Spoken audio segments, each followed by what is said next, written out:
తెలియజేస్తా ఉన్నా. ముఖ్యంగా గమనించాలి, మొదలు మా రైతన్నలకు ఏదైతే మా రాహుల్ గాంధీ గారు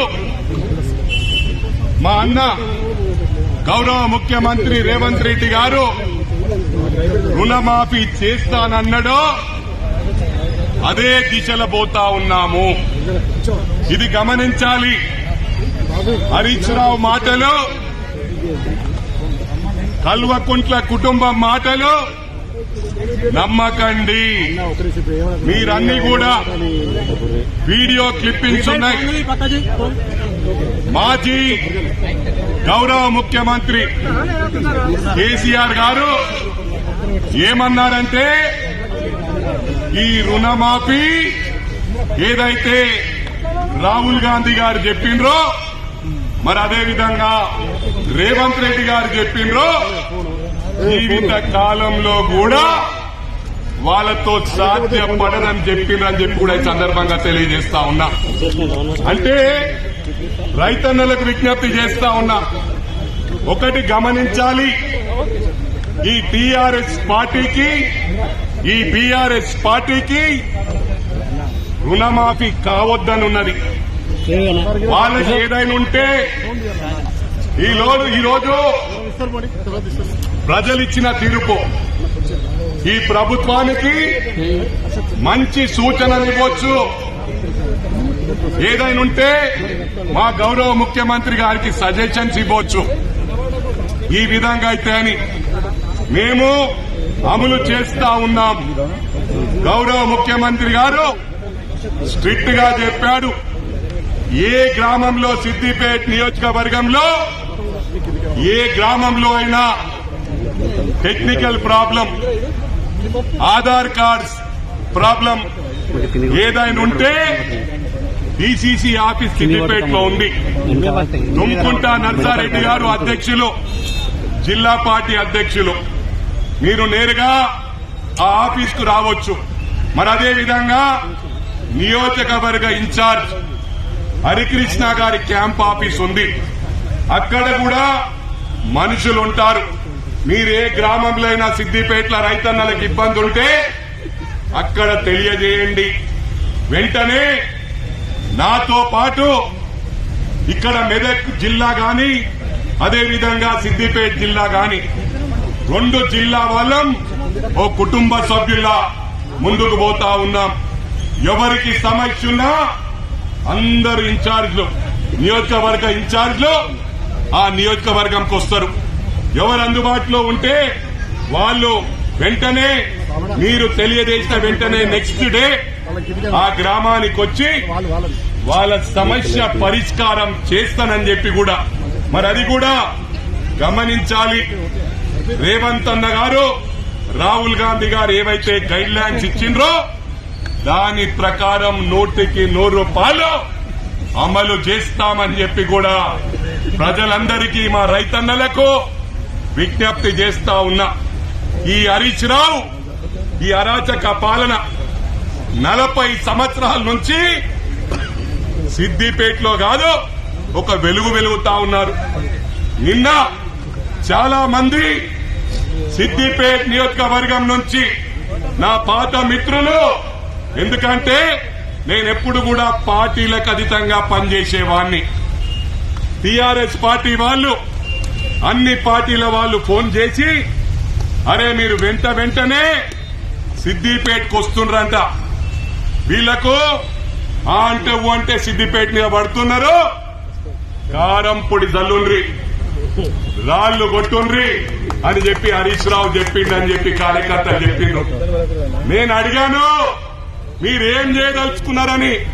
అన్నా మమ్మల్ని వాడి కడిగి తిప్పి తీసేసిండ్రు, ఇంకేం వచ్చేటట్టున్నాము మీ దృష్టిలో పెడుతున్నా.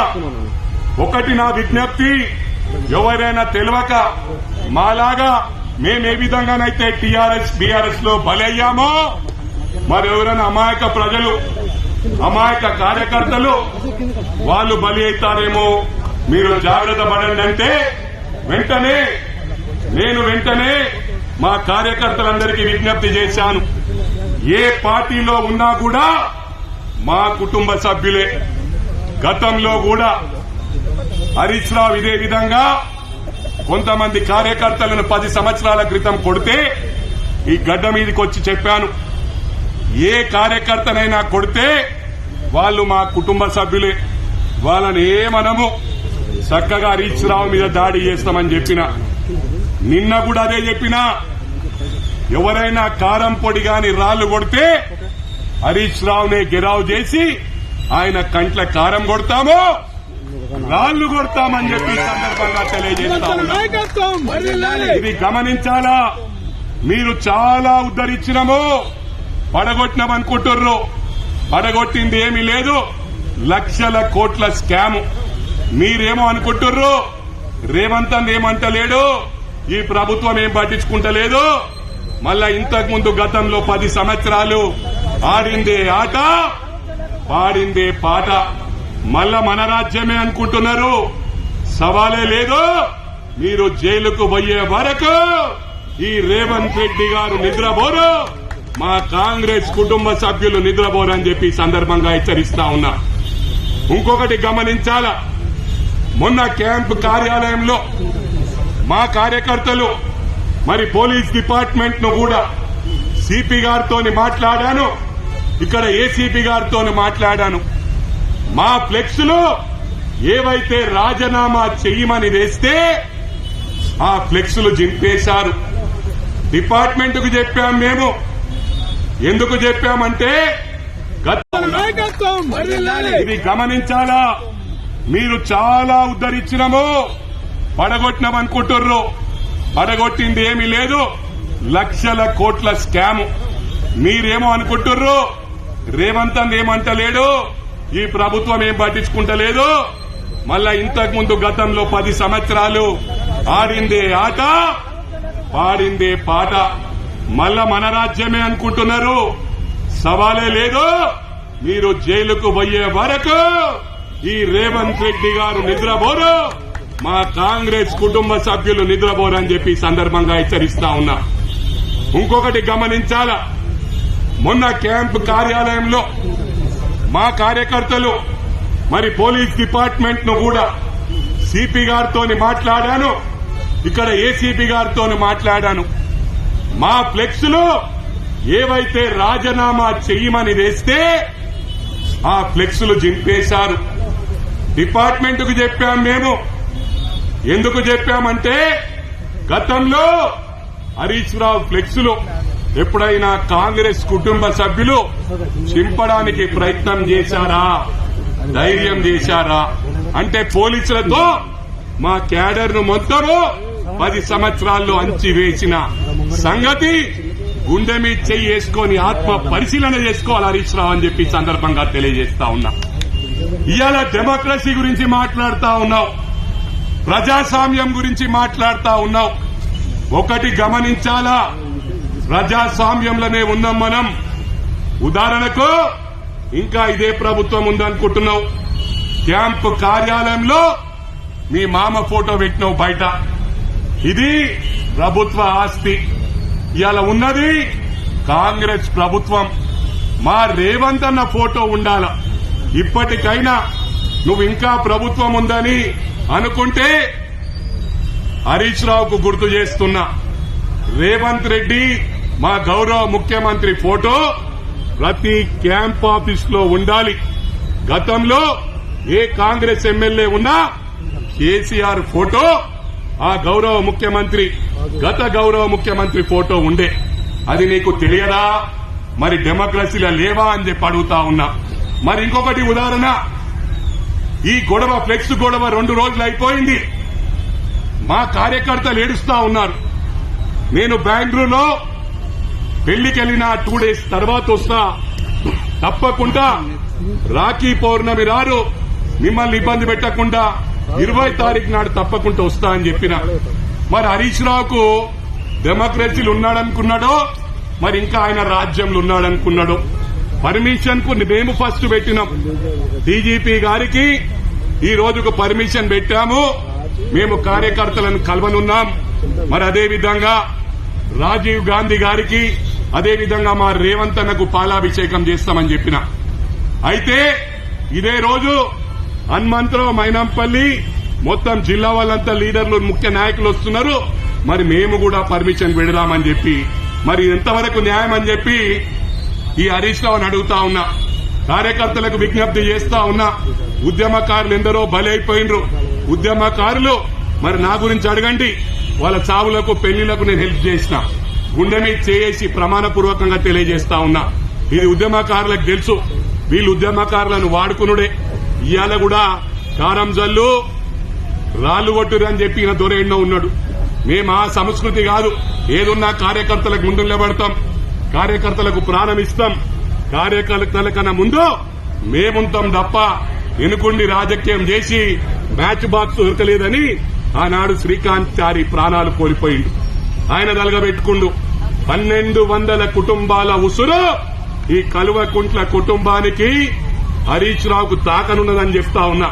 మరి అదేవిధంగా రంగనాయక్ సాగర్ పేరట అక్కడ పేద రైతులది భూమి కొనుక్కొని ఫామ్ హౌస్ చేసుకున్న ఘనత ఈ హరీష్ రావు అని చెప్పి సందర్భంగా తెలియజేస్తా ఉన్నా.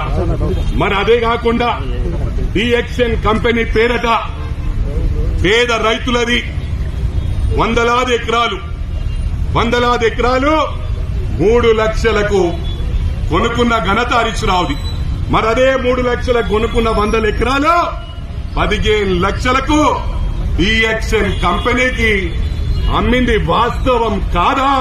ఇది 100 కోట్లు 1000 కోట్ల కుంభకోణం అని చెప్పి సందర్భంగా తెలియజేస్తా ఉన్నా. మరి అదేవిధంగా 58, 59 జీవో ప్రకారం మరి ఎన్నో స్కాములు చేసిరు. పేర్లు చెప్పుకుంటూ పోతుంటే హౌసింగ్ బోర్డు ఇవన్నీ చెప్పుకుంటూ పోతే అందరు ఆకలితో ఉన్నారు. మాటలతో సంపేదలుచుకోలే. హరీష్ రావుకు ఒకటే చెప్తా ఉన్నా. సిద్దిపేటకు గడిగడి వస్తుండ్రని, మెదక్కు గడిగడి వస్తావు, నర్సాపూర్ పోతావు, రాష్ట్రమంతా తిరుగుతావు. సోనియమ్మ మా తల్లి తెలంగాణ ఇచ్చినప్పుడు తెలంగాణ నీకు రాసిచ్చిందా? నీ అబ్బ సొత్తా అని చెప్పి అడుగుతా ఉన్నా. సిద్దిపేట నీ అయ్య జాగిరా అని అడుగుతా ఉన్నా. సిద్దిపేటకు ప్రతి ఒక్కసారి వస్తాం, అవసరమైతే ఇండే మకాన్ వేస్తాం. నువ్వు ట్రంక్ డబ్బా పట్టుకొని తోటపల్లికి పోయే వరకు వెంటాడుతామని చెప్పి మరోసారి విజ్ఞప్తి చేస్తూ ఒకటే, మీరు రాజీనామాకు సిద్దమా అని అడుగుతున్నా. హరీష్ అన్న రిక్వెస్ట్ చేస్తున్నా. ఇది 200% అమలు చేస్తున్నాం. నేను ప్రజలందరికీ విజ్ఞప్తి చేసిన. ఏ గ్రామంలో ఇబ్బంది అయిందో ఆ గ్రామం నుంచి పిలుపొస్తే మేము వెంటనే పోయి టెక్నికల్ ప్రాబ్లం ఏముందో సార్ట్అవుట్ చేసి 200% చేస్తా. ఈ సబ్జెక్టు పక్కన పెట్టేయి. అది 100% నేను ప్రామిస్ చేస్తున్నా. మా వాళ్ళందరూ కూడా అందుబాటులో ఉంటారు. 200% మేము చేస్తాం. మరి నీ సంగతి అడుగుతా ఉన్నా. ఊకై హనుమంతరావు గారు వచ్చి ఏదోటి మాట్లాడుతుంటాడని. నేను మాటల వ్యక్తిని కాదు సార్. 97 నుంచి సోషల్ యాక్టివిటీస్ చేస్తున్నా. సొంత డబ్బులు ఖర్చు పెట్టినా. మీరు సొంత డబ్బులు కాదు, ట్రంక్ డబ్బాతోనొచ్చి లక్షల కోట్లు దోసుకున్నారు. లక్షల కోట్లు అప్పు చేసిండ్రు. నేను ఇది పడగొట్టినా అది పడగొట్టినా అంటున్నారు. మీ సిద్దిపేట ప్రజలకు విజ్ఞప్తి చేస్తా ఉన్నా. ఏవైతే మాట ఇచ్చినామో డిఎక్స్ఎన్ కంపెనీ పేరట పేద రైతులది వందలాది ఎకరాలు 3 లక్షలకు కొనుక్కున్న ఘనత హరీష్ రావుది. మరి అదే 3 లక్షలకు కొనుక్కున్న 100 ఎకరాలు 15 లక్షలకు డిఎక్స్ఎన్ కంపెనీకి అమ్మింది వాస్తవం కాదా? ఇది 100 కోట్లు 1000 కోట్ల కుంభకోణం అని చెప్పి సందర్భంగా తెలియజేస్తా ఉన్నా. మరి అదేవిధంగా 58, 59 జీవో ప్రకారం మరి ఎన్నో స్కాములు చేసిరు. పేర్లు చెప్పుకుంటూ పోతుంటే హౌసింగ్ బోర్డు ఇవన్నీ చెప్పుకుంటూ పోతే అందరు ఆకలితో ఉన్నారు. మాటలతో సంపేదలుచుకోలే. హరీష్ రావుకు ఒకటే చెప్తా ఉన్నా. సిద్దిపేటకు గడిగడి వస్తుండ్రని, మెదక్కు గడిగడి వస్తావు, నర్సాపూర్ పోతావు, రాష్ట్రమంతా తిరుగుతావు. సోనియమ్మ మా తల్లి తెలంగాణ ఇచ్చినప్పుడు తెలంగాణ నీకు రాసిచ్చిందా? నీ అబ్బ సొత్తా అని చెప్పి అడుగుతా ఉన్నా. సిద్దిపేట నీ అయ్య జాగిరా అని అడుగుతా ఉన్నా. సిద్దిపేటకు ప్రతి ఒక్కసారి వస్తాం, అవసరమైతే ఇండే మకాన్ వేస్తాం. నువ్వు ట్రంక్ డబ్బా పట్టుకొని తోటపల్లికి పోయే వరకు వెంటాడుతామని చెప్పి మరోసారి విజ్ఞప్తి చేస్తూ ఒకటే, మీరు రాజీనామాకు సిద్దమా అని అడుగుతున్నా. హరీష్ అన్న రిక్వెస్ట్ చేస్తున్నా, ఇది 200% అమలు చేస్తున్నాం. నేను ప్రజలందరికీ విజ్ఞప్తి చేసిన, ఏ గ్రామం ఇబ్బంది అయిందో ఆ గ్రామం నుంచి పిలుపొస్తే నేను వెంటనే పోయి టెక్నికల్ ప్రాబ్లం ఏముందో సార్ట్అవుట్ చేసి 200% చేస్తా. ఈ సబ్జెక్టు పక్కన పెట్టాయి, అది 100% నేను ప్రామిస్ చేస్తున్నా. మా వాళ్ళందరూ కూడా అందుబాటులో ఉంటారు. 200% మేము చేస్తాం. మరి నీ సంగతి అడుగుతా ఉన్నా, ఊకై హనుమంతరావు గారు వచ్చి ఏదోటి మాట్లాడుతుంటాడని. నేను మాటల వ్యక్తిని కాదు సార్. 97 నుంచి సోషల్ యాక్టివిటీస్ చేస్తున్నా, సొంత డబ్బులు ఖర్చు పెట్టినా. మీరు సొంత డబ్బులు కాదు, ట్రంక్ డబ్బాతోనొచ్చి లక్షల కోట్లు దోసుకున్నారు, లక్షల కోట్లు అప్పు చేసిండ్రు. నేను ఇది పడగొట్టినా అది పడగొట్టినా అంటున్నారు. నీ సిద్దిపేట ప్రజలకు విజ్ఞప్తి చేస్తా ఉన్నా, ఏవైతే మాట ఇచ్చినామో, మా హరికృష్ణ ఎన్నికలకు ముందు మాట ఇచ్చిండో దానికంటే 10 రెట్లు గౌరవ ముఖ్యమంత్రి గారి ఆశీర్వాదంతో బ్రహ్మాండంగా సిద్దిపేట చేస్తానని ప్రమాణపూర్వకంగా తెలియజేస్తా ఉన్నా. హరీష్ రావుకు ఒకటే విజ్ఞప్తి చేస్తా ఉన్నా, మైనంపల్లి పీడ పోవాలంటే నువ్వు రాజీనామా చెయ్యి. నువ్వు రాజీనామా చేస్తే మైనంపల్లి పోటీ చేస్తాడు.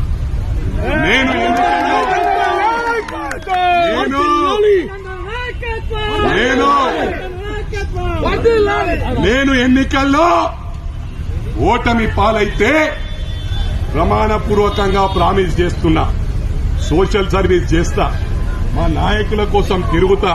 కానీ నేను రాజకీయాల మళ్ళీ ఉండా, పోటీ చెయ్యా. కానీ హరికృష్ణ క్యాన్వసింగ్ చేస్తా, ఆవుల రాజిరెడ్డి అన్నకు చేస్తా, చెరుకు శ్రీనివాసరెడ్డికి చేస్తా, ఇక్కడ ఉన్న వాళ్లకు మా నర్సారెడ్డి అందరికీ ప్రచారం చేస్తా. మరి నువ్వు సిద్ధంగా ఉన్నావా? ఎందుకంటే నువ్వు ఓడిపోతే కూడా మళ్ళా రాజకీయాలు ఉండదు. అప్పుడు దీనికి పట్టిన శని 40 సంవత్సరాల నుంచి. ఎందుకంటే మీ మామ మంత్రి ఉన్నప్పుడు గాని, ఎమ్మెల్యే ఉన్నప్పుడు గాని పిఏ ఉన్నావు. అప్పటి నుంచే నీ దరిద్రం పీడబోతుంది, నీ శని సిద్దిపేటకు విరగడైతుంది. దీనికి సిద్ధమా అని చెప్పి ఛాలెంజ్ చేస్తా ఉన్నా.